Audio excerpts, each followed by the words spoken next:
Maciel, la mujer que nos hizo creer que España era el centro del universo en 1968, fue en realidad la protagonista de la mentira más costosa y orquestada de la historia de la televisión. Mientras ella deslumbraba al continente con aquel vestido floral de $2.500 comprado en París, pocos sospechaban que en los despachos oscuros de las embajadas se estaba gestando un intercambio de favores comerciales y promesas diplomáticas para comprar una gloria que el talento por sí solo no podía garantizar. Pasó de ser la heroína nacional que humilló al ídolo británico Cliff Richard a convertirse en una figura solitaria, refugiada tras gafas oscuras y luchando contra dependencias químicas y hábitos destructivos que amenazaron con apagar su luz para siempre en noches de absoluta desesperación. ¿Qué precio real pagó por aceptar el lugar que le arrebataron a Joan Manuel Serrat tras su valiente desplante al régimen? ¿Hasta dónde llegó la ambición de su propio padre, el influyente Emilio Santamaría, al entregar a su hija de solo 21 años a las garras de una maquinaria política que la usaría como un títere de lujo? Hoy vamos a desentrañar los secretos de alcoba que la prensa calló, las traiciones entre bambalinas que marcaron su declive artístico y la verdad oculta tras esos 3 minutos de alegría prefabricada que escondían una ruina financiera y moral. No se mueva de su asiento, porque lo que está a punto de descubrir cambiará para siempre la forma en que recuerda aquel triunfo. Quédese hasta el último segundo para entender si Maciel fue la reina de Europa o la víctima más brillante de un engaño que hoy, finalmente, sale a la luz. Corría el año 1968, un año que el mundo recordaría por las revueltas estudiantiles en las calles de París y por una sensación de cambio que empezaba a agitar los cimientos de la vieja Europa. En este rincón del mundo, el ambiente era muy distinto. Se respiraba una calma tensa, una quietud impuesta por un régimen que observaba con recelo cómo el resto del continente despertaba a la modernidad. Aquel certamen de la canción no era solo un concurso de melodías pegadizas y orquestas impecables. Para las altas esferas del poder era la oportunidad de oro, el escaparate perfecto para gritarle al mundo que aquí también sabíamos ser modernos, elegantes y cosmopolitas. La victoria de aquella joven de ojos grandes y voz potente fue celebrada como una gesta nacional, casi como una batalla ganada en un campo de honor, pero los ecos de la duda empezaron a susurrar casi antes de que la última nota se apagara en el Royal Albert Hall de Londres. ¿Cómo pudo una nación aislada vencer al gigante británico en su propio terreno? Las sospechas no nacieron ayer. Han estado madurando durante décadas en los despachos de los historiadores y en las memorias de aquellos que vivieron la televisión desde dentro, sugiriendo que el triunfo fue, en realidad, un sofisticado intercambio de favores diplomáticos y comerciales. Para entender a la mujer que se convirtió en el rostro de esta controversia, debemos viajar mucho más atrás, a las calles de un Madrid que aún intentaba sacudirse el polvo y la tristeza de los años de posguerra. María de los Ángeles de las Heras. Sancho no nació en un entorno cualquiera, vino al mundo en un hogar donde el arte no era un pasatiempo, sino el pan de cada día, y, a veces, una condena. Su padre, el recordado Emilio Santamaría, no solo era un progenitor estricto, sino uno de los representantes de artistas más influyentes y sagaces de la época. Imaginen a esa niña creciendo entre contratos, partituras y el humo de los cigarrillos de los artistas que desfilaban por su casa buscando una oportunidad. La pequeña María de los Ángeles aprendió desde la cuna que la fama es una moneda de dos caras y que el brillo de los focos a menudo oculta las grietas de la soledad. Creció con una disciplina férrea, marcada por la mirada de un padre que conocía todos los trucos de la industria y que no estaba dispuesto a que su hija fuera una marioneta más, aunque, irónicamente, el destino la colocaría en el centro de un juego de cuerdas que nadie podría controlar. La infancia de nuestra protagonista estuvo lejos de los juegos infantiles convencionales. Su patio de recreo eran los camerinos y los escenarios de los teatros de la capital. Esa exposición temprana a la realidad cruda del mundo del espectáculo forjó en ella una coraza de resistencia.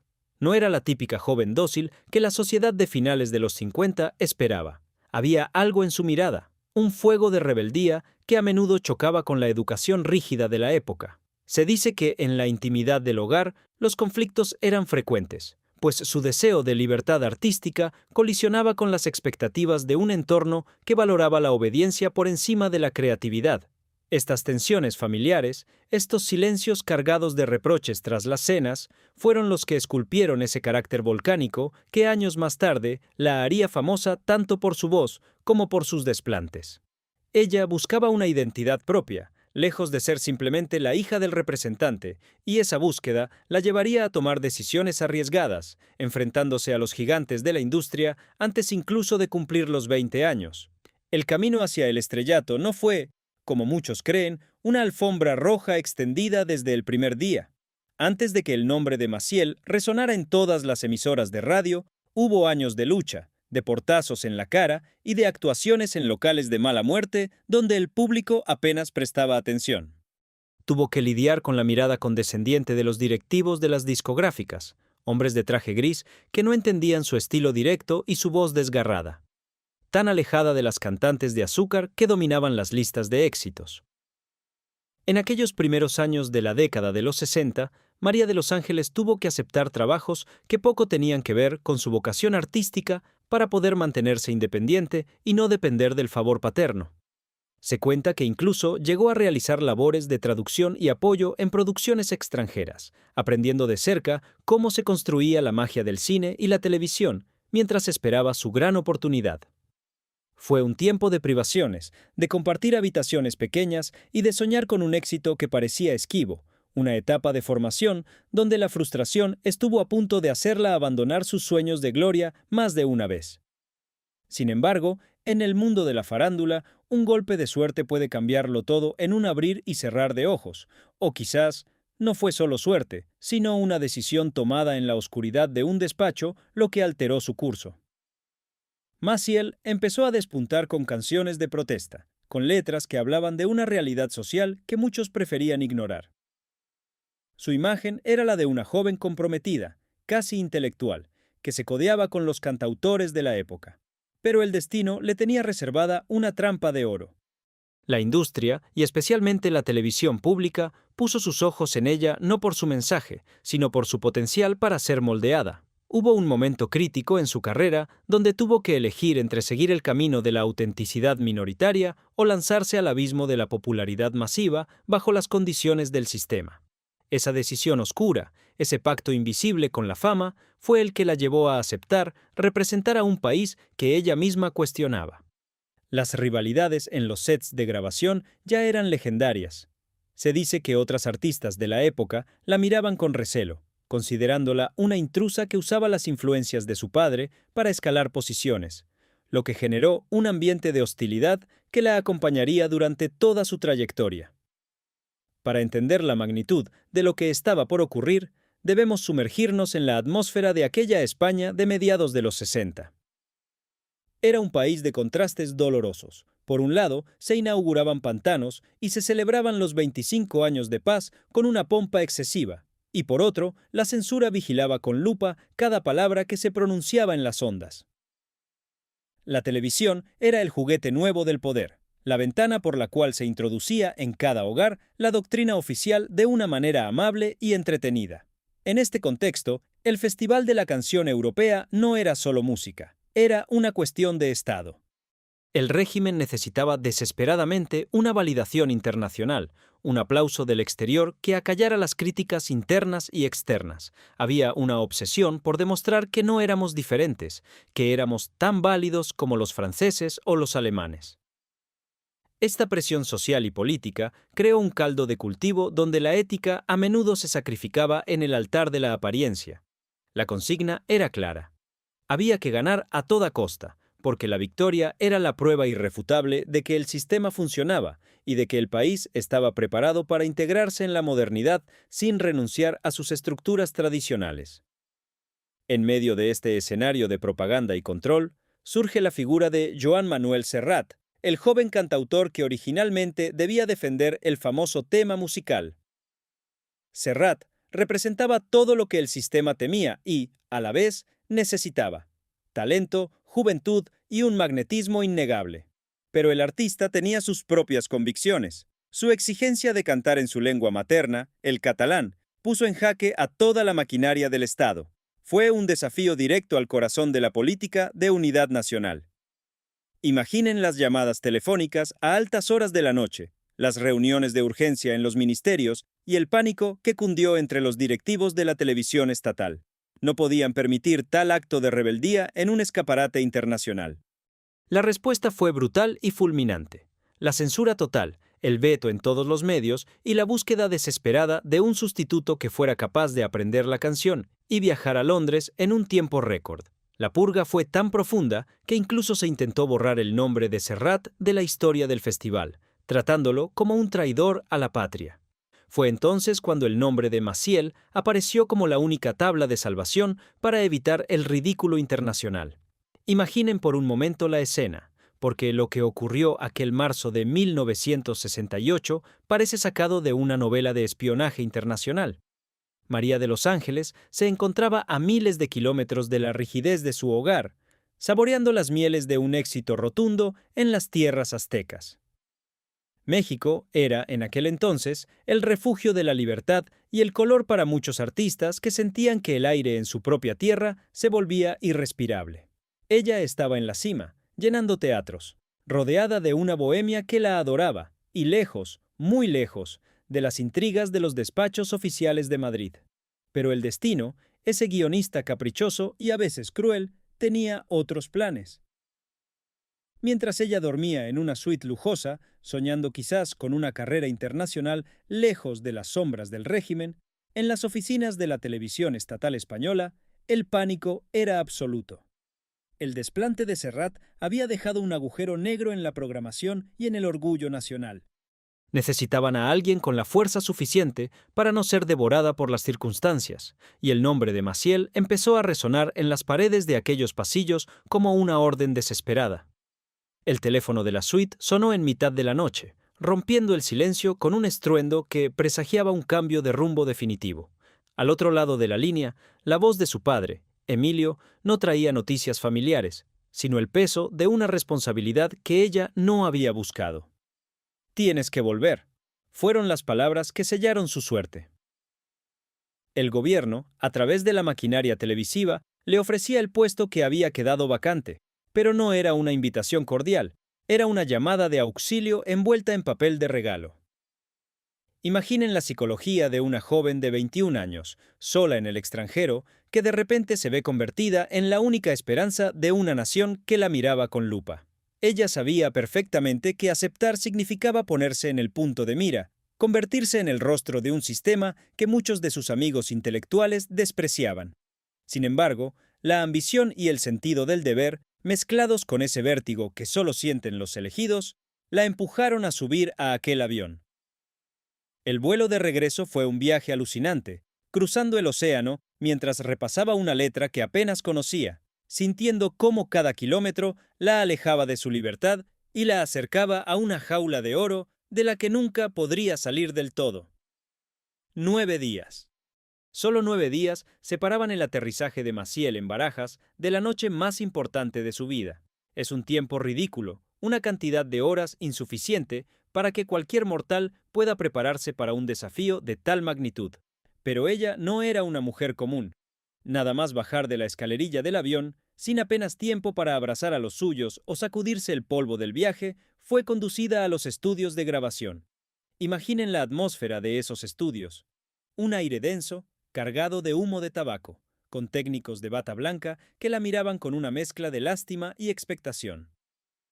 La canción La, era, en apariencia, una melodía sencilla, casi infantil, pero escondía una trampa técnica que requería una precisión absoluta para no caer en el ridículo. Maciel se encerró con los compositores, el dúo dinámico, quienes también sentían la presión de que su creación fuera la que salvara los muebles del país. Fueron jornadas de 18 horas de trabajo ininterrumpido. El agotamiento físico era evidente. Las ojeras empezaron a marcar su rostro joven y su voz, esa herramienta prodigiosa, amenazaba con quebrarse bajo el peso del estrés. No solo tenía que aprender la melodía, sino que debía hacerla suya, imprimirle ese carácter indomable que la caracterizaba para que no pareciera una simple sustituta de última hora. En la intimidad de los ensayos, Se dice que las lágrimas afloraron más de una vez. La presión psicológica era asfixiante. Recibía visitas constantes de altos cargos que, con una sonrisa gélida, le recordaban que España entera, y él, el gran jefe en la sombra, estarían observándola. Cada nota que desafinaba era sentida como una pequeña traición a la patria. El miedo al fracaso no era solo profesional, era casi vital. Si fallaba, si quedaba en un puesto mediocre, su carrera se apagaría para siempre antes de haber brillado de verdad. En esos 9 días, Maciel dejó de ser una joven promesa para convertirse en una mujer endurecida por la responsabilidad más pesada que se pueda imaginar. Pero una estrella no solo se forja con la voz. La imagen es el arma definitiva en la guerra de la televisión, y aquí es donde entra en juego uno de los capítulos más fascinantes de esta historia. La búsqueda del atuendo perfecto. Maciel, con una inteligencia que desbordaba su edad, sabía que para ganar en Europa tenía que parecer europea, no una reliquia folclórica de un país anclado en el pasado. Convenció a los responsables de que debía viajar a París, la capital de la moda y la libertad, para encontrar su armadura. Imaginen a la joven cantante recorriendo las calles de la capital francesa, en un momento donde la ciudad ya olía a revolución y a cambios sociales profundos. Fue en la casa del gran André Courrelles donde encontró lo que buscaba. Un vestido corto, extremadamente corto para los estándares españoles de la época, con un diseño geométrico, floral y vanguardista que gritaba modernidad.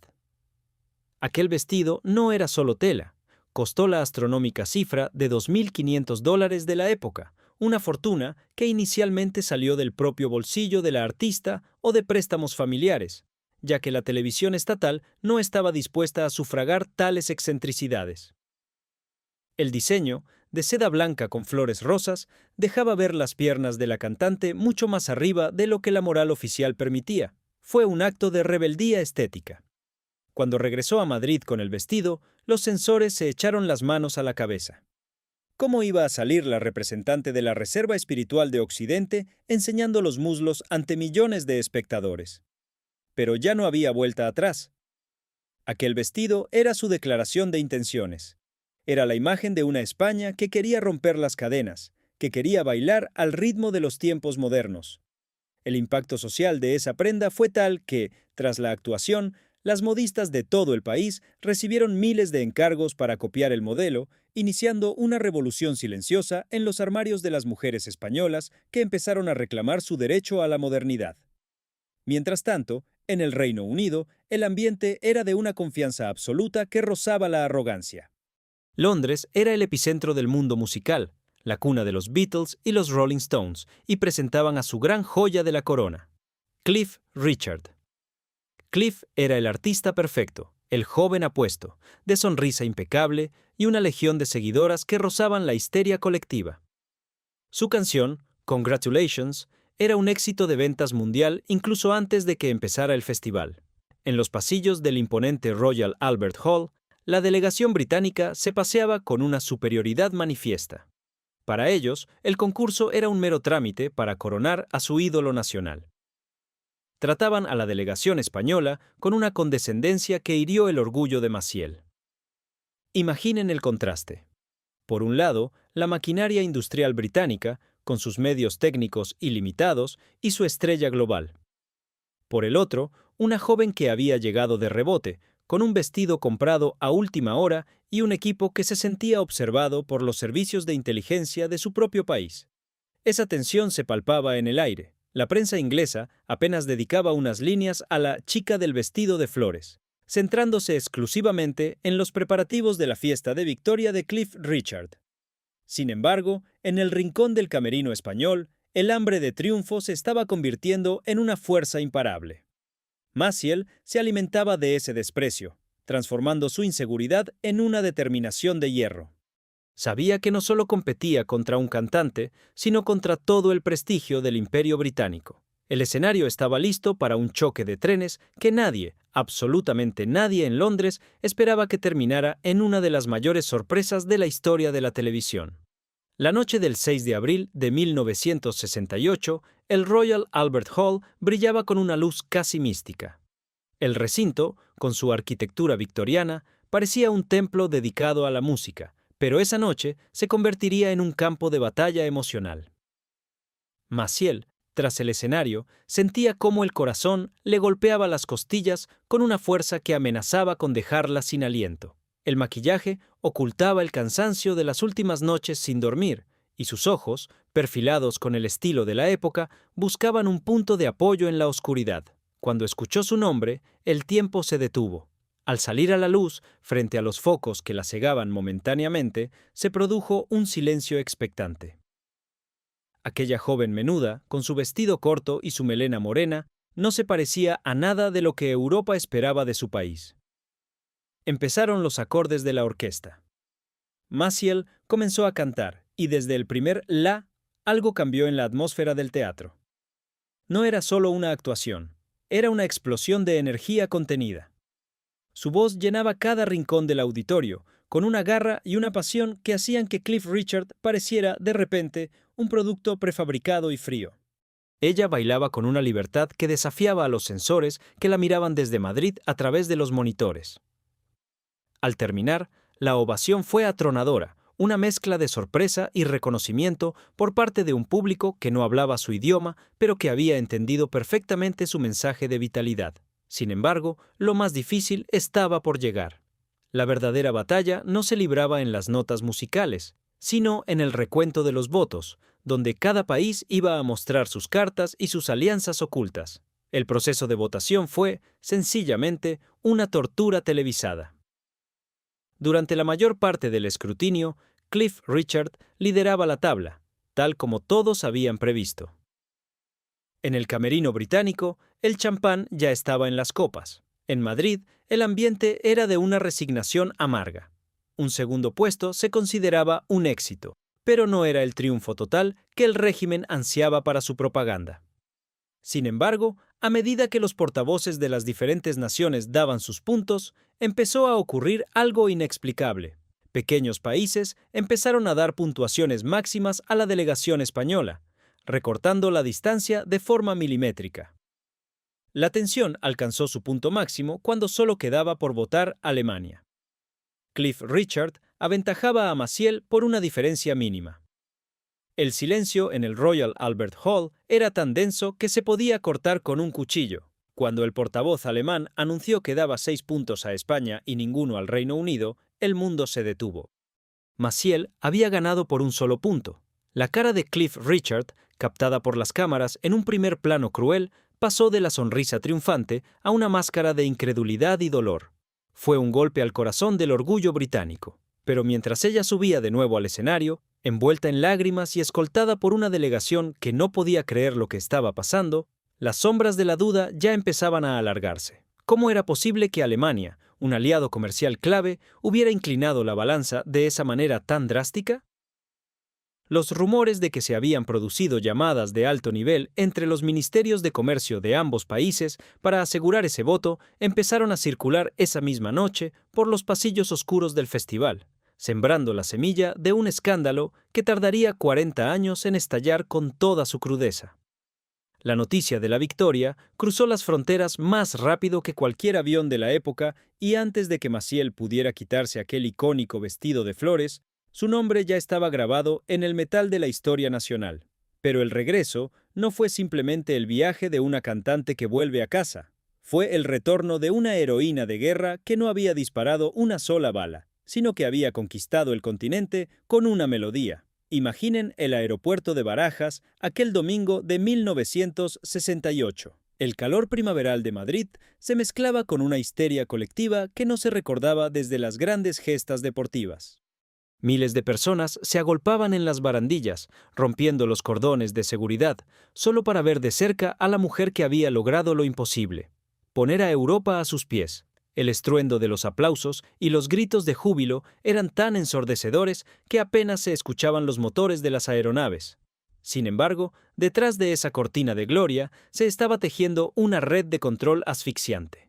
Nada más poner un pie en la pista, Maciel fue rodeada por hombres de rostro serio y trajes oscuros, funcionarios de alto rango que no buscaban felicitarla por su talento, sino reclamar su parte del botín simbólico. En ese preciso instante, Ella dejó de pertenecerse a sí misma. Fue conducida casi a la fuerza hacia una comitiva oficial de vehículos negros que la esperaban con los motores en marcha. El trayecto hasta el centro de la ciudad fue un desfile triunfal que ella vivió con una mezcla de embriaguez y terror. Las calles estaban inundadas de gente que agitaba banderas y coreaba aquel la, como si fuera un himno de liberación, cuando en realidad era la banda sonora de una operación de imagen perfectamente orquestada. Ella saludaba desde la ventanilla, pero su mirada, captada por algunos fotógrafos de la época, revelaba una inquietud profunda. Se sentía como un trofeo de caza exhibido ante la multitud. La psicología de una joven de 21 años en esa situación es fascinante y aterradora. En menos de 24 horas había pasado de ser una artista independiente a convertirse en el escudo humano de un sistema que necesitaba desesperadamente esa alegría para tapar sus propias sombras. La culminación de este regreso triunfal tuvo lugar en los despachos más altos del poder. La recepción oficial no fue en un teatro ni en un conservatorio, sino en la residencia oficial del jefe del Estado. Imaginen el contraste visual. Maciel, con su frescura juvenil, su minifalda desafiante y su espíritu rebelde, caminando por los pasillos alfombrados y flanqueados por tapices centenarios, bajo la mirada gélida de la Guardia de Honor. Allí se encontró con la máxima autoridad de la nación, un hombre que representaba todo lo que ella, en su fuero interno, cuestionaba. Aquella foto, que dio la vuelta al mundo, era el sello definitivo del pacto. Él le entregó la Lazo de Isabel la Católica, una distinción de un peso institucional enorme, pero que para muchos era el símbolo de una jaula de oro. En ese salón, entre el olor a incienso y la rigidez del protocolo, Maciel comprendió el precio real de su corona. Cada sonrisa que se vio obligada a dar frente a las cámaras oficiales era una gota más en el vaso de su propia contradicción.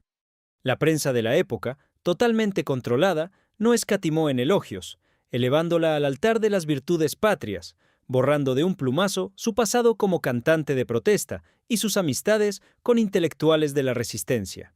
Se convirtió en la hija de España, una etiqueta que la acompañaría como una sombra pesada durante décadas, dificultando cualquier intento posterior de ser tomada en serio como artista comprometida. El éxito masivo la había devorado, transformándola en un producto de consumo nacional que servía para decirles a todos que, bajo aquel sol, todo era felicidad y armonía. Pero, mientras los brindis se sucedían en los palacios madrileños, al otro lado de los Pirineos, el aire empezaba a cargarse de sospechas que amenazaban con empañar el brillo de la medalla. Mientras en la capital se celebraba la victoria con un fervor casi religioso, en las redacciones de los principales periódicos de Londres, París y Hamburgo, los expertos en música y los corresponsales políticos empezaban a frotarse los ojos con incredulidad. No era solo el hecho de que una canción sencilla hubiera vencido al gran Cliff Richard. Era la forma en que los votos se habían distribuido lo que no cuadraba en ninguna calculadora lógica.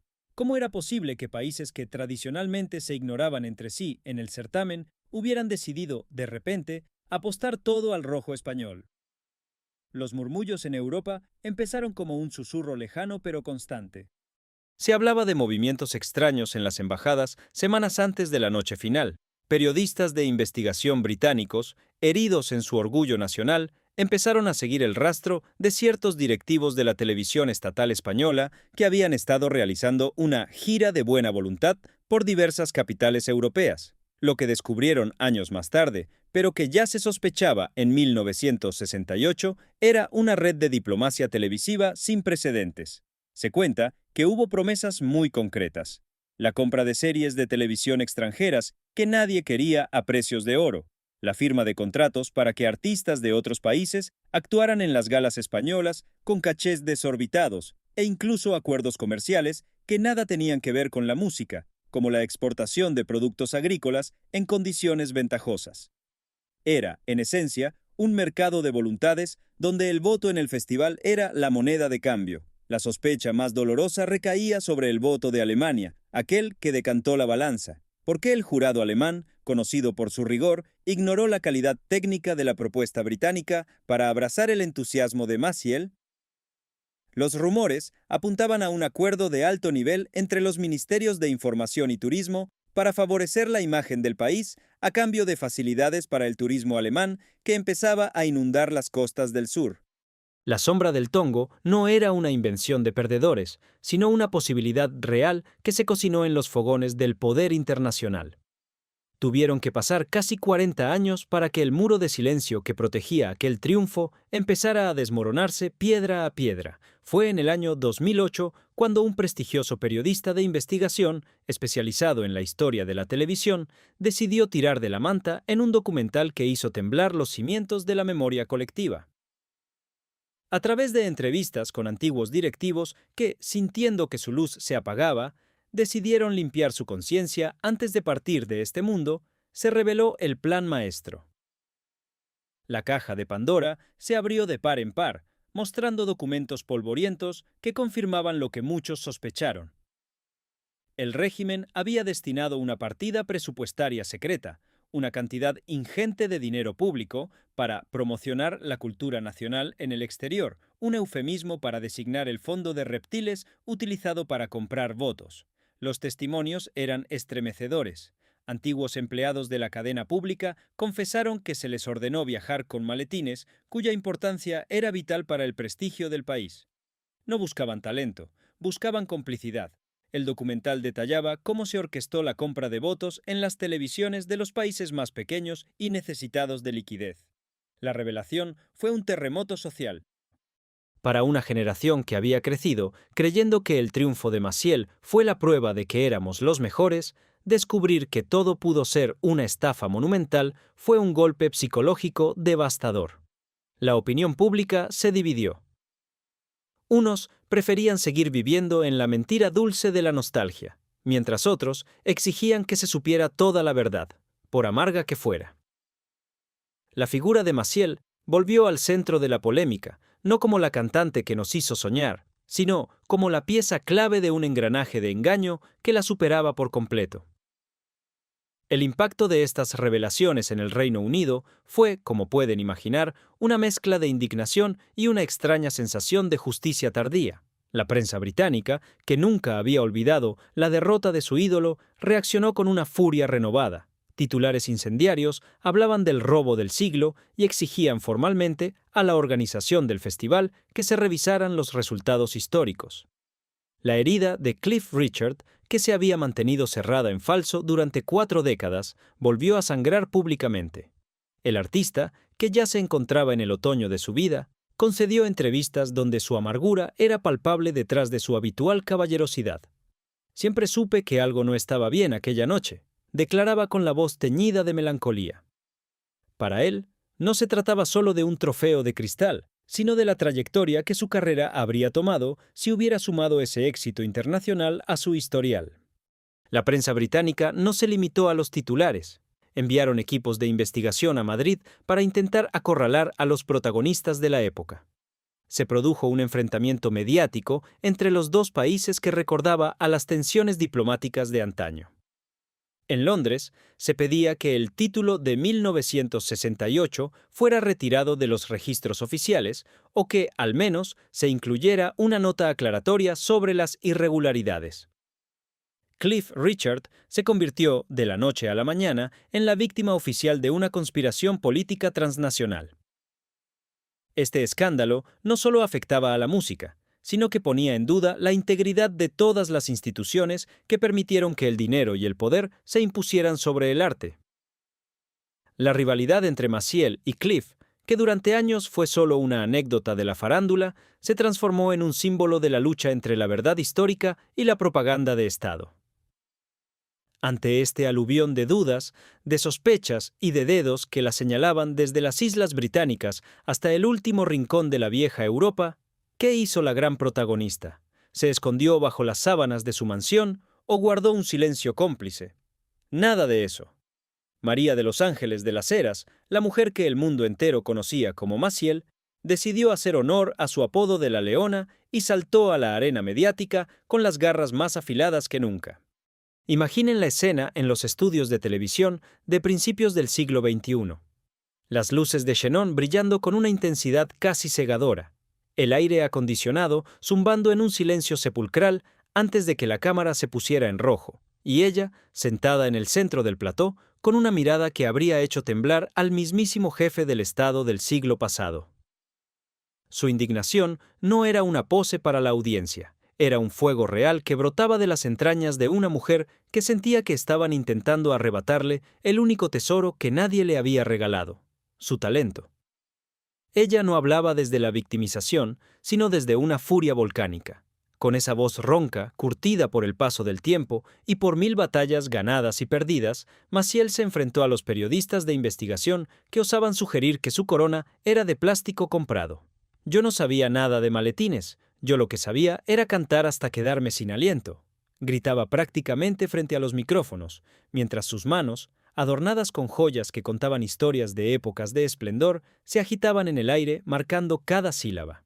Para ella, que le dijeran que su triunfo fue una operación de despacho era el insulto final. Analicemos su psicología en ese momento.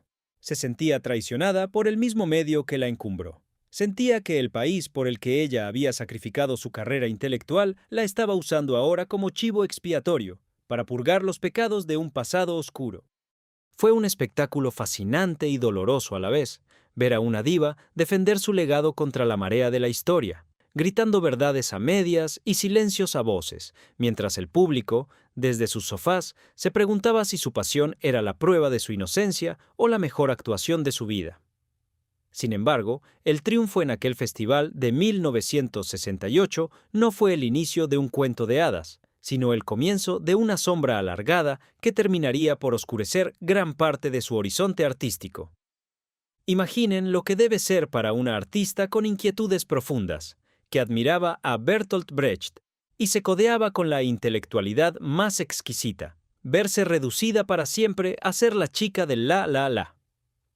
Aquella canción, que en su momento fue un himno de victoria, se transformó con los años en una cadena de hierro. Maciel intentó, con una desesperación que rozaba lo agónico, demostrar que había mucho más detrás de esa imagen de juventud y flores.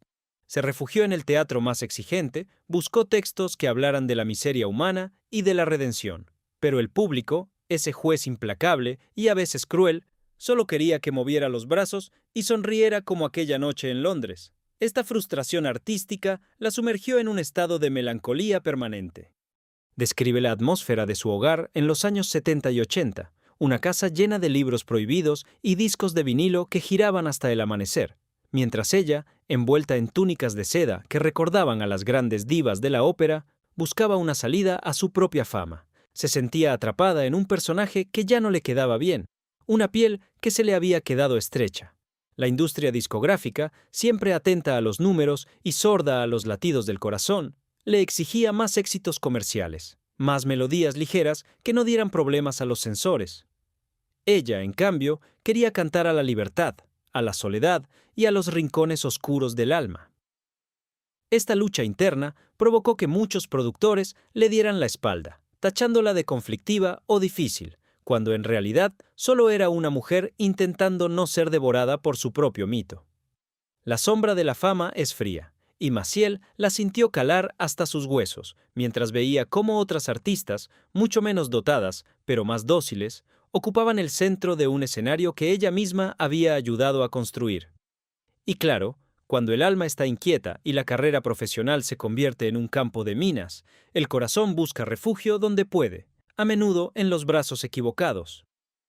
La vida afectiva de nuestra protagonista fue un auténtico torbellino, una montaña rusa de emociones que la prensa de la época intentaba seguir con la lengua fuera.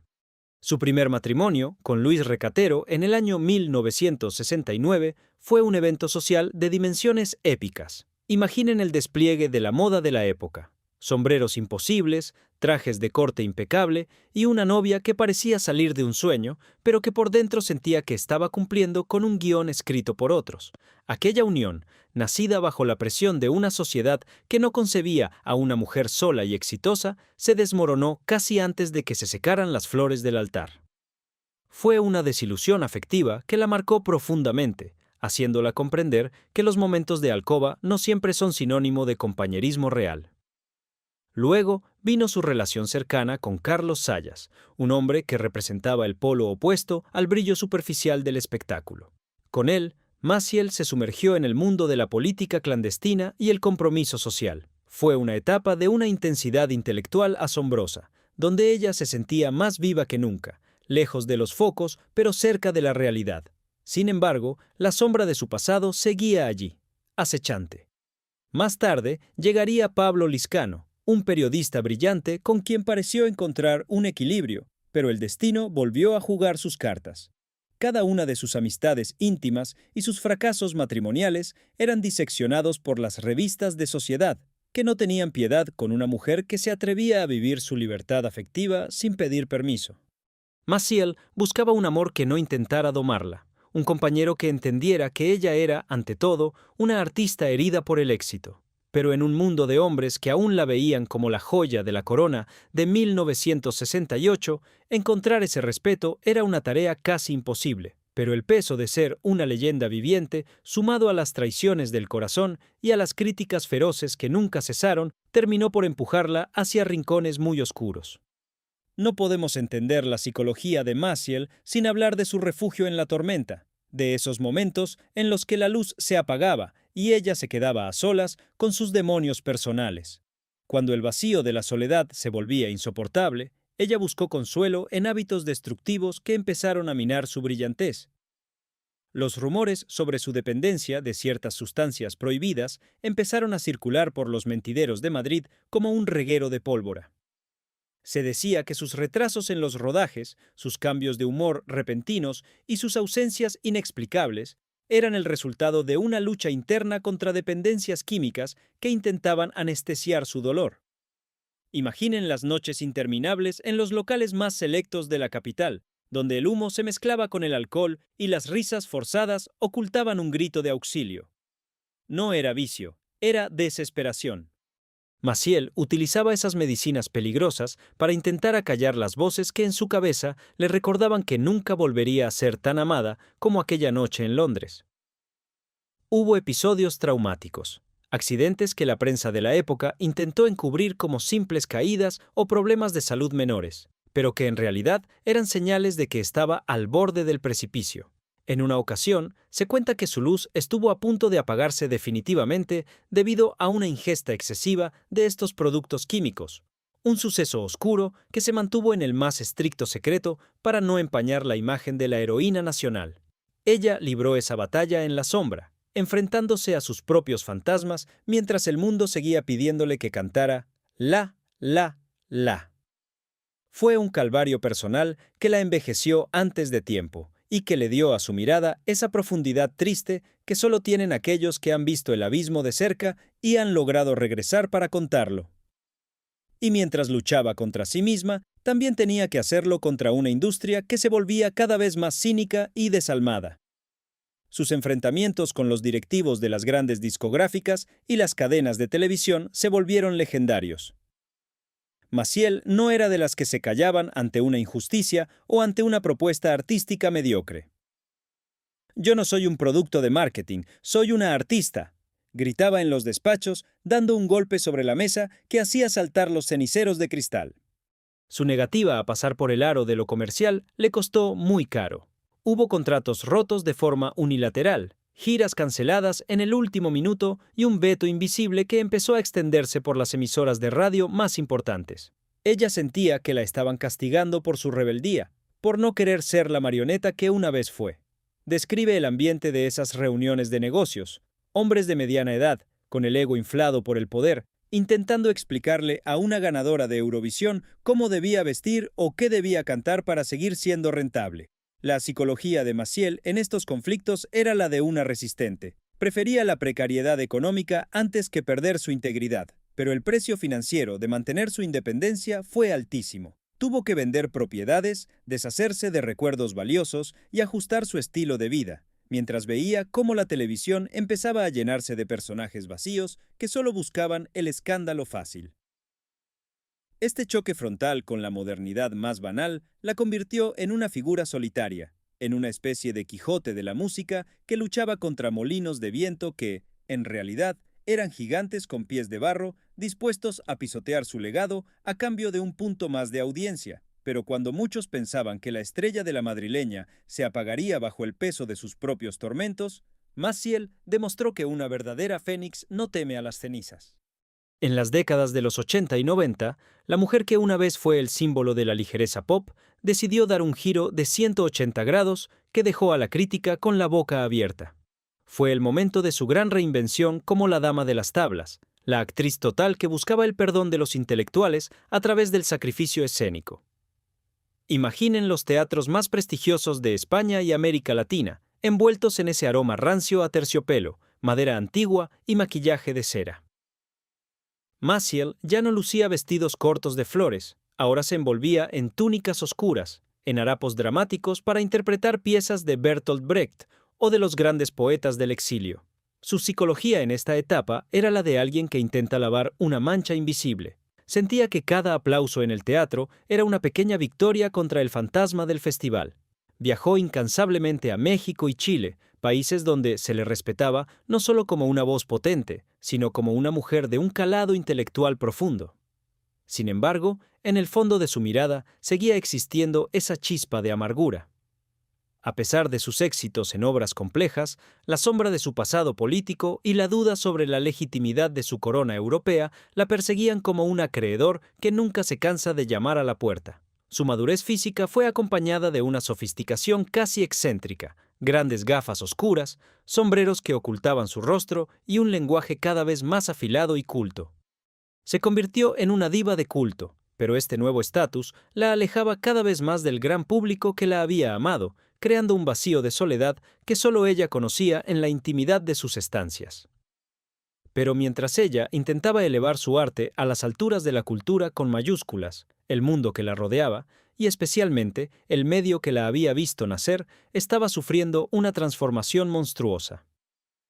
Al entrar en el nuevo milenio, la televisión que Maciel conocía, aquella televisión de grandes orquestas, de presentadores de etiqueta y de un respeto casi sagrado por el escenario, desapareció para dar paso a un circo de luces de neón y escándalos programados. El declive de la televisión hacia la llamada telerrealidad fue para ella un golpe personal, una bofetada a su trayectoria y a la de todos los artistas de su generación. Ella observaba desde su refugio cómo los programas de música eran sustituidos por tertulias de gritos y revelaciones íntimas donde el talento era lo último que importaba. Su indignación crecía día tras día. Se sentía como una aristócrata del arte viendo cómo los bárbaros saqueaban su palacio. Para Maciel, la televisión se había convertido en una picadora de carne que consumía a las personas y escupía sus restos sin la menor piedad. No podía soportar que el prestigio que tanto le había costado construir, incluso con las sombras del pasado, fuera ahora igualado al de cualquier personaje sin oficio ni beneficio que decidiera contar sus desdichas amorosas a cambio de unos minutos de gloria efímera. Esta rabia acumulada, este sentimiento de injusticia social hacia la cultura, estaba a punto de estallar de la forma más pública y escandalosa posible, y el detonante sería algo que ella consideró la humillación definitiva para su país y para su propia historia. Y ese detonante tuvo nombre y apellidos artísticos. Rodolfo Chiquilicuatre. En el año 2008, la televisión pública, en un movimiento de marketing agresivo y casi suicida, decidió enviar a una parodia de artista al Festival de la Canción, el mismo suelo sagrado que Maciel había pisado 40 años antes. Imaginen la cara de nuestra protagonista cuando vio aparecer en la pantalla a un actor con una guitarra de juguete, una peluca imposible y una letra que se burlaba de todo lo que el certamen representaba. Para ella no era una broma inocente, era una profanación. Aquel Baila el Chiqui Chiqui era, a sus ojos, la prueba final de que la televisión de su país había perdido el norte, el sur y la dignidad.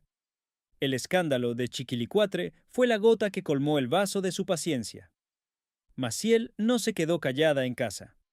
Apareció en todos los programas de radio y televisión posibles, con la voz temblando de una furia legítima, denunciando que las cadenas estaban utilizando el festival para promocionarse a sí mismas, pisoteando el prestigio que a ella y a otros les había costado tanto conseguir. «Es una pena que hayamos llegado a esto», decía con los ojos encendidos. «Están escupiendo sobre nuestra historia». Lo que más le dolía En lo más profundo de su ser era la sospecha de que, si ahora se enviaba a una parodia por dinero y audiencia, tal vez el público empezaría a pensar que lo de 1968 también había sido una burla o una operación comercial. La defensa de su triunfo se volvió entonces más agresiva que nunca. Sentía que, si no defendía la seriedad del festival, estaba permitiendo que su propia vida fuera convertida en una broma de mal gusto. A partir de este estallido, Maciel se vio envuelta en una auténtica guerra de los medios. Las cadenas de televisión, heridas por sus críticas frontales, no se quedaron de brazos cruzados. Intentaron devolverle el golpe utilizando su punto más débil, su pasado y sus demonios personales. Empezaron a circular imágenes de ella en momentos de debilidad. Se rescataron entrevistas antiguas donde sus palabras podían ser malinterpretadas y se intentó dibujarla como una mujer anticuada, resentida y fuera de la realidad. Fue una campaña de desprestigio que buscaba silenciar a la leona, pero lo único que consiguieron fue que rugiera con más fuerza. Ella aceptó el reto y se convirtió en una tertuliana feroz. Se sentaba en los platós de los programas más polémicos de la tarde y la noche, no para hablar de sus amores, sino para actuar como el juez más implacable de la farándula. Los demás colaboradores la miraban con un temor reverencial. Sabían que Maciel conocía dónde estaban enterrados todos los secretos oscuros de la industria. Su presencia en la pantalla era hipnótica, una mezcla de elegancia decadente y sinceridad brutal. Sin embargo, esta exposición constante tuvo un precio físico y mental. Sus problemas de salud, especialmente una afección visual que empezó a nublar su mundo, la obligaron a llevar siempre esas gafas oscuras que se convirtieron en su sello de identidad. Estaba perdiendo la vista, pero veía más claro que nunca la hipocresía que la rodeaba. Cada vez que alguien intentaba sacarle el tema de la compra de votos de 1968, ella respondía con una frase lapidaria que cortaba el aire. Yo gané cantando, otros ganan mintiendo. Llegados a este punto, debemos hacernos la pregunta que ha sobrevolado esta historia durante más de medio siglo. ¿Fue Maciel una víctima o una cómplice de aquella maquinaria de poder? Si analizamos su psicología con detenimiento, encontramos a una mujer atrapada en una paradoja eterna.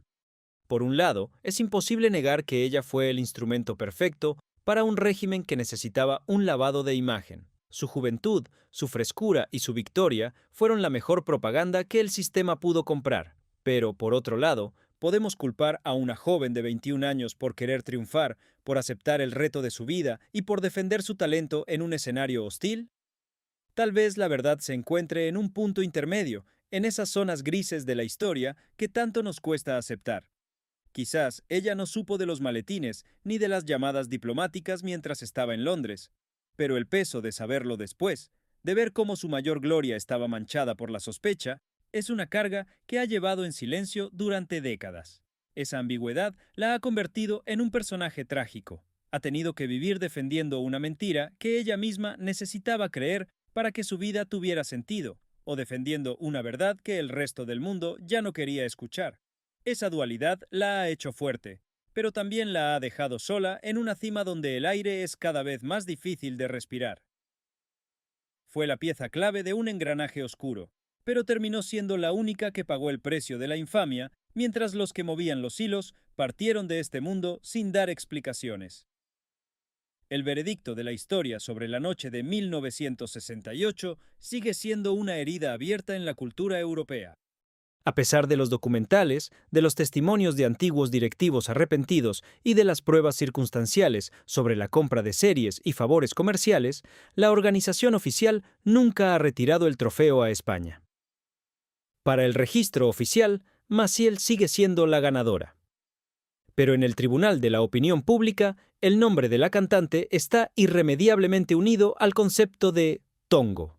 Es la tragedia de una artista excepcional cuya obra más recordada siempre llevará un asterisco de sospecha. Sin embargo, hay algo innegable. Incluso si los votos se compraron en los despachos, nadie puede comprar el magnetismo que ella desplegó sobre aquel escenario. Aquellos 3 minutos de actuación fueron reales.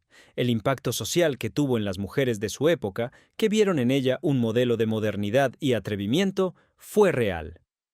la alegría genuina de millones de personas que por una noche olvidaron sus penas para celebrar un éxito común. Fue real.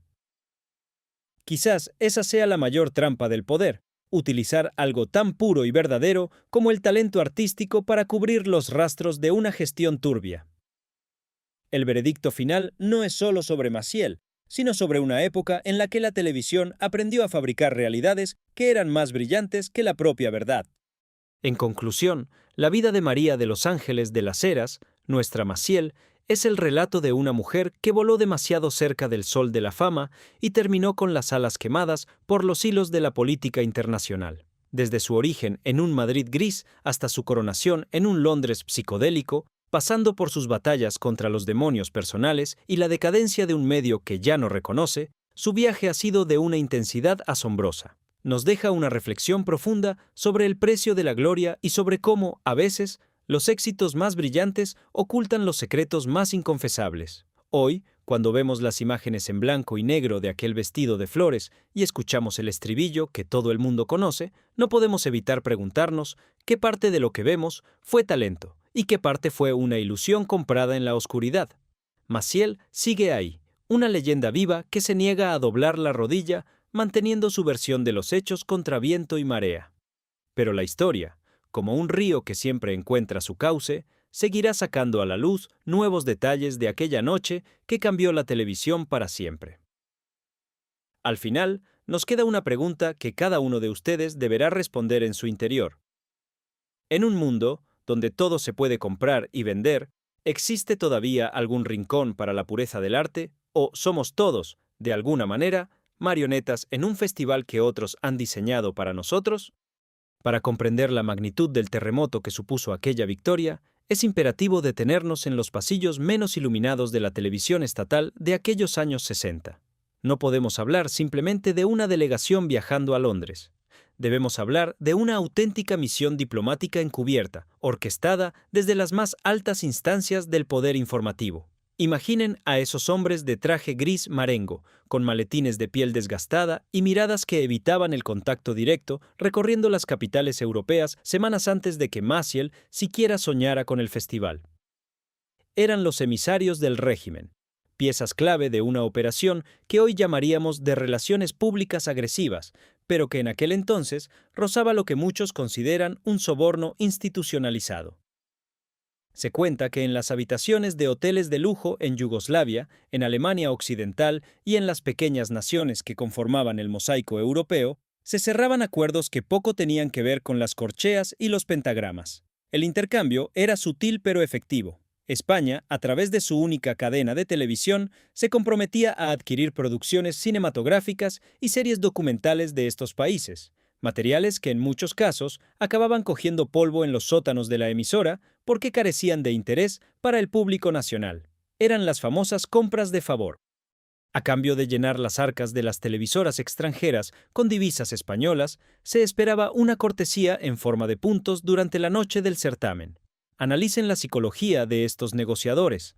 No sentían que estuvieran haciendo algo ilegal, sino que estaban cumpliendo con su deber patriótico de asegurar que la bandera nacional ondeara en lo más alto del podio europeo. Para ellos, el fin justificaba plenamente los medios. Este entramado de favores cruzados creó una red de agradecimientos que explicaría por qué, de forma casi milagrosa, países que históricamente jamás habían votado a la delegación española, decidieron esa noche volcar sus puntuaciones hacia el la. Era una partida de ajedrez donde las piezas eran los contratos comerciales y el tablero era la pantalla de televisión. Mientras estos hilos se movían en la sombra, el hombre que originalmente debía defender la canción, Joan Manuel Serrat, vivía su propio calvario personal. No podemos pasar por alto el cisma que supuso su renuncia, porque ahí es donde reside el verdadero drama humano de esta historia. Serrat no era simplemente un cantante, era el símbolo de una generación que empezaba a reclamar su propia voz.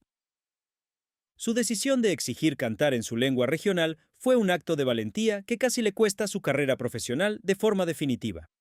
Imaginen la presión asfixiante sobre aquel joven, de ser el niño mimado de la televisión a ser tratado como un paria, un traidor a los ideales de unidad nacional. Los censores, con sus tijeras siempre listas, borraron su nombre de las programaciones de radio y prohibieron la venta de sus discos en las tiendas oficiales. Fue un borrado de identidad en toda regla. La psicología de Serrat, en aquellos días de marzo de 1968, era la de un hombre que ha decidido ser fiel a sus principios a sabiendas de que eso significa el exilio artístico. Muchos se preguntan qué pasó en las reuniones privadas que tuvo con los altos cargos de la televisión antes de su renuncia definitiva. Se dice que hubo amenazas veladas, promesas de una fortuna incalculable si daba marcha atrás, y finalmente, el silencio más absoluto. Maciel, al aceptar el puesto, se encontró en una posición ética extremadamente delicada. Ella admiraba a Serrat, compartía gran parte de su visión artística, pero la ambición y la oportunidad histórica fueron más fuertes. Muchos de sus amigos intelectuales nunca le perdonaron que se convirtiera en el parche que el régimen utilizó para tapar el agujero dejado por el cantautor catalán. Se creó entre ambos una brecha invisible, un resentimiento que nunca se hizo público, pero que marcó la relación de dos de los artistas más grandes de nuestra historia. Ella era la ganadora oficial, pero él se convirtió en el héroe moral para toda una parte de la sociedad que veía en Eurovisión solo una máscara de la realidad. Entremos ahora en la anatomía de la canción más famosa y, a la vez, más cuestionada de la historia nacional. El La, La, La fue una creación del dúo dinámico, quienes en aquel momento eran los reyes Midas de la composición pop. Pero, ¿qué había realmente detrás de esos versos tan sencillos que algunos calificaron de infantiles? Si analizamos la estructura de la canción, vemos que está diseñada para ser un virus auditivo, algo que se clava en la memoria y que no requiere traducción alguna para ser entendido en cualquier rincón del mundo. Esa fue su gran fortaleza técnica y, tal vez, su mayor debilidad artística. Los compositores sabían que tenían que crear algo que pudiera ser tarareado por un jurado en Finlandia o por una ama de casa en Portugal sin necesidad de entender una sola palabra. Sin embargo, en los círculos de la alta cultura de la época, la canción fue recibida con un desprecio absoluto. Se la acusó de ser vacía, de representar una imagen superficial de la juventud española, alejándose de las corrientes de la canción de autor que estaban transformando el panorama musical europeo. Maciel misma, en la intimidad de sus ensayos, se sentía a veces ridícula, repitiendo aquel estribillo hasta la saciedad. Ella quería cantar sobre temas profundos, sobre la justicia y el desamor desgarrador, pero se vio obligada a defender una oda a la alegría que, en el fondo, sentía como una imposición. La paradoja es total. El mayor éxito de su vida fue una canción que ella, en condiciones normales, jamás habría elegido para su repertorio. Fue un ejercicio de profesionalismo extremo. Tuvo que convencer al mundo de que creía en cada palabra de una letra que le resultaba ajena. Ese esfuerzo interpretativo es, quizás, lo más valioso de su actuación, aunque el público solo se quedara con la pegadiza melodía. La noche de la gala en Londres no fue solo un despliegue de luces, fue una batalla de nervios en los camerinos que merece ser narrada con todo lujo de detalles. Imaginen el Royal Albert Hall, transformado en una colmena de nerviosismo internacional. El olor a laca para el cabello, el perfume caro y el sudor frío de los artistas se mezclaba en los pasillos estrechos del recinto victoriano. Maciel se encontraba en su pequeño camerino, rodeada por su equipo más cercano, intentando mantener la compostura mientras las noticias sobre la popularidad de Cliff Richard le llegaban como golpes directos al ánimo. Se cuenta que minutos antes de salir al escenario, sufrió un ataque de pánico que casi la deja sin voz. El miedo no era a cantar mal, sino a lo que le esperaba al volver si no lograba una posición digna. La responsabilidad política pesaba más que la artística. Describamos su atuendo con precisión casi quirúrgica. Aquel vestido de Courrèges, de seda inmaculada, con pequeñas flores rosas bordadas, era una declaración de principios estética. Las piernas de Maciel, expuestas de forma generosa para la época, se convirtieron en el centro de todas las miradas. El maquillaje, con pestañas postizas infinitas y un delineado negro que acentuaba su mirada de leona, buscaba una imagen de modernidad que chocaba frontalmente con la imagen tradicional de las folclóricas españolas. Ella no quería ser una bailaora más, quería ser una estrella del pop internacional. Cuando subió al escenario, el choque térmico entre la oscuridad del bastidor y la potencia de los focos la dejó ciega por un segundo, un instante de vulnerabilidad que ella supo transformar en una sonrisa radiante frente a millones de espectadores. Fue en ese momento cuando la joven María de los Ángeles desapareció y nació el mito de Maciel, una mujer que parecía no tener miedo a nada ni a nadie, aunque por dentro estuviera temblando ante la incertidumbre de su destino. El desenlace de las votaciones fue, como ya hemos mencionado, un episodio de infarto, pero detengámonos en la reacción de los otros países. ¿Qué pensaban realmente los jurados internacionales mientras daban sus puntos? El papel de la televisión yugoslava y de la televisión alemana fue fundamental. En Yugoslavia, un país que se encontraba en una posición geopolítica compleja, la decisión de otorgar puntos a España fue vista por muchos observadores como un gesto de diplomacia televisiva destinada a suavizar las relaciones comerciales. En Alemania, la victoria de Maciel sobre el Reino Unido se interpretó en clave de rivalidad europea. Los alemanes, que apreciaban la disciplina y el vigor de la actuación española, decidieron castigar la suficiencia británica. Cliff Richard, desde su posición de favorito absoluto, observaba cómo su imperio de cristal se desmoronaba ante una joven que apenas hablaba su idioma. La cara de Cliff Richard, en el momento en que Alemania otorgó los puntos definitivos a España, es un poema a la incredulidad. No podía entender cómo su éxito global, respaldado por la maquinaria musical más poderosa del planeta, había sucumbido ante una melodía que él consideraba menor. La psicología del perdedor en esa noche londinense es tan fascinante como la de la ganadora. Cliff Richard se retiró a su hotel en un estado de melancolía profunda, convencido de que le habían arrebatado algo que le pertenecía por derecho propio. Fue en esas horas de la madrugada, en los bares de los hoteles donde se alojaban las delegaciones, donde empezaron a gestarse las primeras teorías de la conspiración. Periodistas ingleses y expertos en música empezaron a conectar los puntos, a recordar las visitas de los directivos españoles y a cuestionar la honestidad de un sistema de votación que permitía tales sorpresas. La sombra del tongo no nació décadas después, nació en la misma noche de la victoria, entre copas de champán amargo y promesas de revancha que nunca se cumplieron.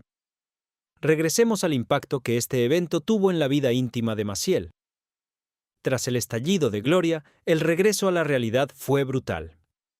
Ella se encontró siendo la mujer más famosa del país, pero también la más controlada. Su vida privada se convirtió en propiedad del Estado. Cualquier movimiento que hiciera, cualquier persona que visitara, era reportado y analizado. Fue en este periodo de máxima exposición cuando empezaron a manifestarse sus primeros problemas de salud.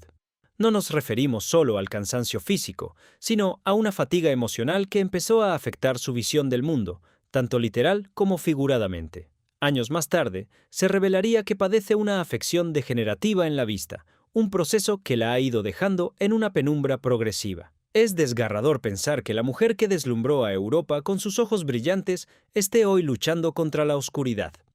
Este problema visual, que ella ha llevado con una dignidad espartana, explica muchas de sus apariciones públicas con gafas oscuras, un accesorio que el público interpretó como una señal de divismo, pero que en realidad era su escudo contra la luz hiriente y contra el avance de su dolencia. En la psicología de Maciel, perder la vista es como perder su conexión final con aquel escenario iluminado de 1968. Ella, que siempre fue una mujer de acción, de observar y analizar cada detalle, se ha visto obligada a refugiarse en los sonidos y en los recuerdos. En sus momentos de mayor soledad, se dice que revive aquella noche nota por nota, intentando encontrar en su memoria la nitidez que sus ojos ya no le proporcionan. Es el ocaso de una reina, que ve cómo su reino se desvanece entre sombras, mientras el mundo sigue debatiendo si su corona fue legítima o un regalo del destino y de la política. Para profundizar en el escándalo que estalló en el año 2008, debemos analizar el papel del periodista José María Íñigo, una de las voces más respetadas de la historia de la televisión. Íñigo, que vivió aquella época desde dentro, fue quien, con sus declaraciones en un documental, prendió la mecha que haría explotar el mito. Sus palabras no fueron lanzadas al azar. Eran el testimonio de alguien que había visto cómo se cocinaba la televisión en los despachos de los años 60. Según su relato, era un secreto a voces entre los profesionales del medio que la victoria de Maciel no fue solo fruto de su garganta privilegiada. La confesión de Íñigo cayó como una bomba en la sociedad española. ¿Por qué hablar ahora? ¿Por qué romper el pacto de silencio después de 40 años? La respuesta reside en la necesidad de limpiar la historia de las telarañas de la propaganda. Íñigo describió un sistema donde la televisión no era un medio de entretenimiento, sino un arma de guerra cultural. Las consecuencias de estas revelaciones fueron catastróficas para la imagen pública de Maciel. Ella se sintió traicionada por un compañero de profesión al que respetaba profundamente. Se inició entonces un cruce de declaraciones en los medios de comunicación que parecía una tragedia griega. Maciel acusaba a Íñigo de querer ganar notoriedad a costa de su gloria, mientras que el periodista se mantenía firme en su relato, asegurando que la verdad es el único compromiso que debe tener un comunicador. Este enfrentamiento dividió a la opinión pública. Por un lado, los románticos que defendían que el talento de Maciel era suficiente para ganar. Por otro, los realistas que entendían que en una dictadura, nada, ni siquiera un concurso de canciones, se dejaba al azar. El debate no era sobre una canción, sino sobre la honestidad de toda una época. No podemos concluir este relato sin hablar de la relación de Maciel con sus propios demonios y sus medicinas peligrosas. En la década de los 70 y 80, cuando el éxito de Eurovisión empezó a ser un recuerdo lejano y su carrera artística se estancaba en la incomprensión, la cantante buscó refugio en hábitos que amenazaron con apagar su luz para siempre. Se habla de noches interminables en las que intentaba anestesiar el dolor de la soledad y la frustración con sustancias que le proporcionaban una calma momentánea, pero que la arrastraban hacia el abismo. Sus amistades más cercanas cuentan que hubo momentos de verdadera preocupación, episodios en los que su integridad física estuvo en serio peligro. El uso de estos productos químicos, a menudo recetados para combatir la ansiedad y la depresión, se convirtió en una muleta peligrosa para una mujer que sentía que el mundo le había dado la espalda.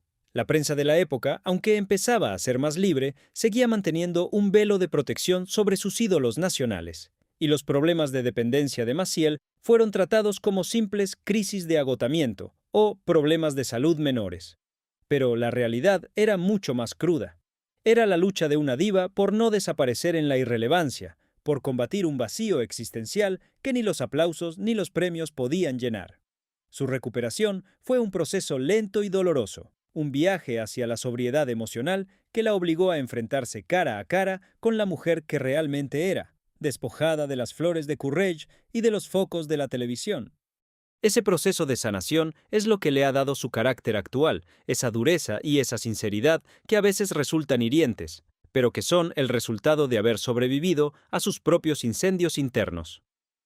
Pero para comprender verdaderamente el calvario de nuestra protagonista, debemos alejarnos por un momento de los focos de Londres y mirar hacia las bambalinas de la industria nacional de aquellos años 60, un territorio plagado de envidias, puñaladas por la espalda y una competencia feroz que no entendía de amistades.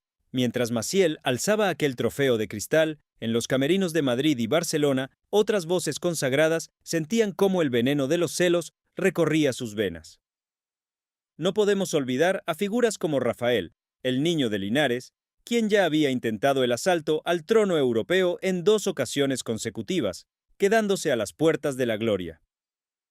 Imaginen la psicología de un artista de su calibre, viendo cómo una joven recién llegada, una sustituta de última hora, lograba en un solo intento lo que a él se le había resistido con tanta amargura. Los mentideros de la época aseguran que el ambiente en las galas posteriores era de una frialdad gélida. Las grandes divas de la canción española miraban con lupa cada gesto de la madrileña, esperando el mínimo desliz para recordarle que ella no era la primera opción, sino un parche de urgencia. Esta rivalidad no se limitaba a los escenarios, se trasladaba a las portadas de las revistas de sociedad, donde se libraba una guerra silenciosa por ver quién lucía el mejor modelo o quién conseguía la entrevista más jugosa. Maciel, con su carácter volcánico y su sinceridad brutal, no ayudaba a calmar las aguas. Se dice que, en una fiesta privada, tras su regreso triunfal, tuvo un enfrentamiento verbal con una famosísima cantante de copla que la acusó de haber tenido demasiada suerte. La respuesta de Maciel fue tan contundente que dejó a todos los presentes en silencio, marcando una distancia insalvable con el sector más tradicional del espectáculo. Ella representaba la ruptura, el pop, la minifalda y el aire fresco, mientras que las otras se aferraban a una tradición que empezaba a oler a naftalina. Esta soledad en la cima fue el primer precio que tuvo que pagar por su corona, una desconfianza de sus propios compañeros que la acompañaría durante toda su trayectoria y que la obligó a rodearse de un círculo muy estrecho de leales, alejándose de las fiestas de la farándula donde sabía que no era bien recibida. Hablemos ahora de la revolución silenciosa que supuso aquel vestido de flores, porque su impacto fue mucho más allá de la estética, en una España que todavía vestía de luto por las costumbres de antaño, donde las rodillas de una mujer eran motivo de escándalo en los sermones dominicales. Maciel apareció como una visión de un futuro prohibido. Imaginen a las costureras de barrio, a las jóvenes que trabajaban en las fábricas o en los talleres, viendo a través de sus televisores en blanco y negro aquella falda que terminaba varios centímetros por encima de lo que dictaba la moral oficial. El vestido de Courrèges fue un terremoto sociológico.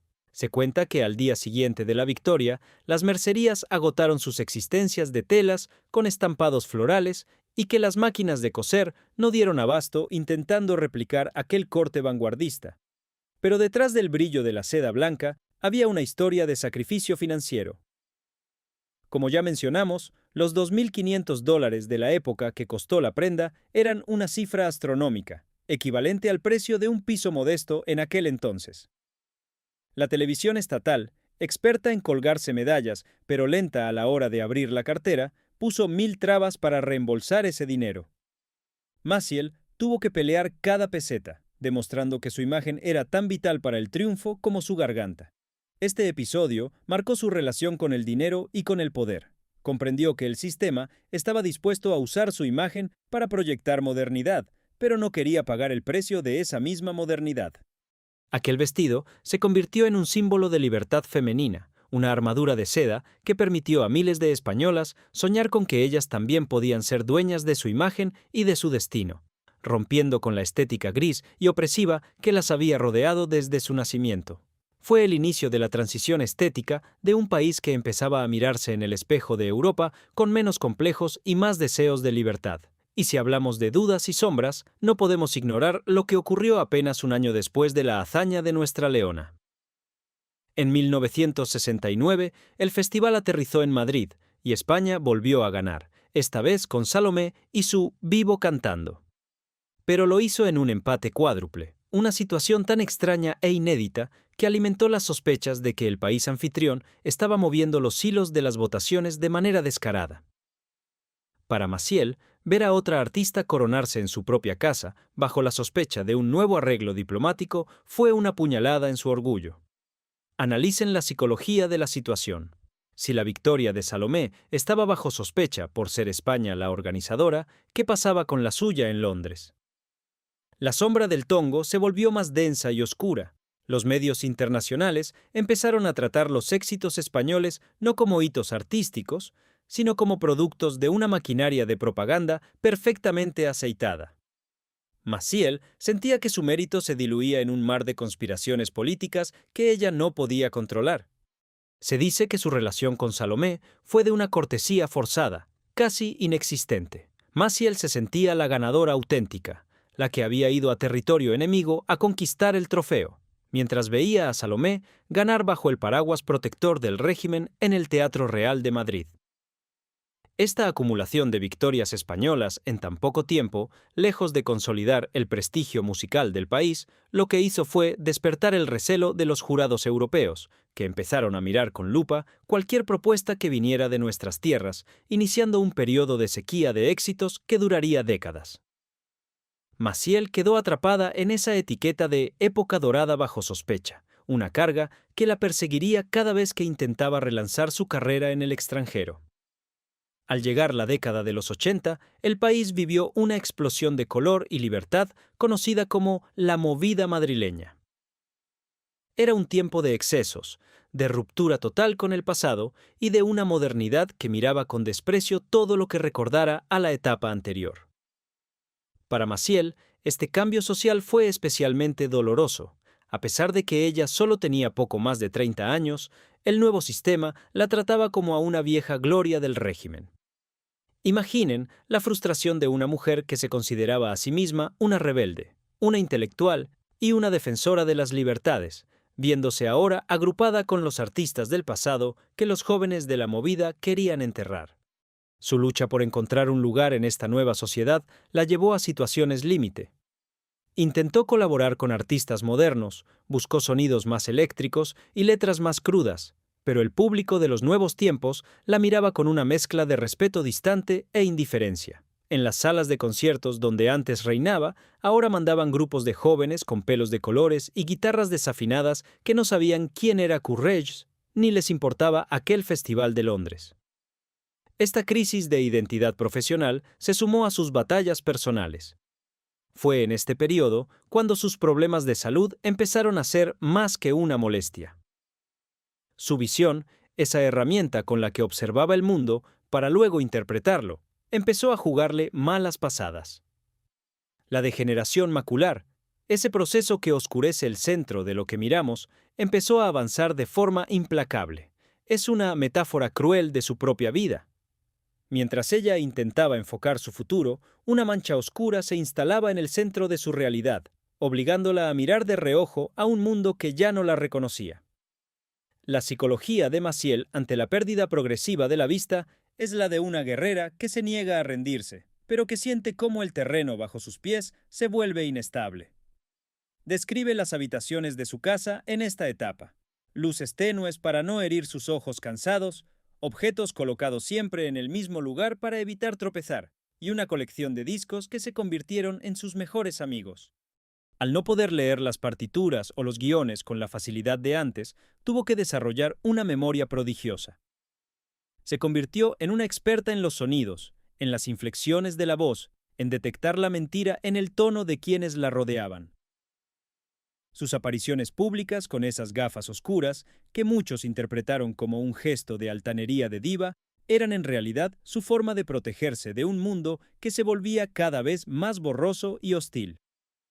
En las entrevistas, su agresividad verbal se convirtió en su nueva minifalda, una forma de llamar la atención y de marcar territorio ante aquellos que pensaban que, por estar perdiendo la visión, también estaba perdiendo la fuerza.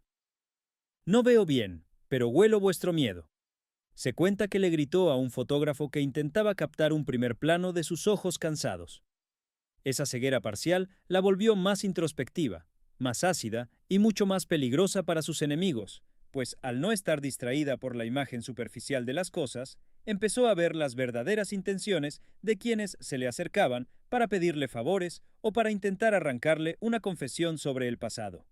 Pero regresemos al gran escándalo de 1968 y al papel de su padre, Emilio Santamaría. No podemos entender el volumen de esta trama sin profundizar en la figura de este hombre, un estratega de la industria que conocía cada resquicio de la ley y cada debilidad de los directivos. Se dice que Emilio fue el verdadero cerebro detrás de la operación de rescate tras la renuncia de Serrat. Él sabía que su hija era la única capaz de aguantar la presión, pero también sabía que necesitaba garantías. Las malas lenguas sugieren que hubo reuniones secretas en los jardines de su casa donde se pactaron las condiciones de la participación de Maciel. No se trataba solo de dinero, sino de protección. Emilio exigió que la carrera de su hija no se viera afectada por las posibles represalias políticas que Serrat estaba sufriendo. Quería que ella fuera la cara del éxito, pero que tuviera la libertad de seguir siendo ella misma cuando las cámaras se apagaran. Sin embargo, ni siquiera un hombre tan astuto como él pudo prever que el éxito sería tan masivo que terminaría por engullir la identidad de su propia hija. La psicología de este padre, orgulloso pero a la vez consciente de que estaba lanzando a su hija a los leones de la política internacional, es una de las partes más oscuras y menos analizadas de esta historia. ¿Hasta qué punto sacrificó la paz mental de Maciel en el altar de la gloria nacional y del beneficio familiar? Esa pregunta quedó flotando en el aire de los despachos de la televisión estatal durante décadas, mientras Emilio observaba desde la sombra cómo su hija se convertía en un mito viviente cargado de cicatrices invisibles. Llegamos así al veredicto final de esta crónica negra del espectáculo. Tras analizar cada pieza de este rompecabezas, desde los maletines de diplomacia televisiva hasta los vestidos de París y las noches de soledad en Madrid, nos queda la imagen de una mujer que es, por encima de todo, una superviviente. Maciel es el símbolo de una época donde la verdad era un lujo que pocos podían permitirse y donde el éxito era una moneda de cambio en el tablero de la geopolítica. ¿Compró España aquel festival? Todas las señales apuntan a que el sistema hizo todo lo humanamente posible y lo éticamente cuestionable para asegurar el triunfo. Pero, ¿le resta eso mérito a la artista? La respuesta es tan compleja como la propia Maciel. Ella puso la voz, el carisma y el valor en un momento en que el país no tenía nada más que ofrecer. Fue la herramienta de un engaño, sí, pero también fue la chispa que encendió la ilusión de millones de personas que vivían en la oscuridad. Hoy, cuando su luz se apaga poco a poco debido a sus dolencias físicas, Maciel sigue siendo una figura incómoda, una voz que recuerda que la historia no es un cuento de hadas, sino una lucha constante por la narrativa. Nos deja una lección sobre la fragilidad de la fama y sobre cómo los secretos más profundos terminan por aflorar, no para destruirnos, sino para mostrarnos tal como somos. Seres humanos vulnerables intentando cantar nuestra verdad en un mundo lleno de coros comprados.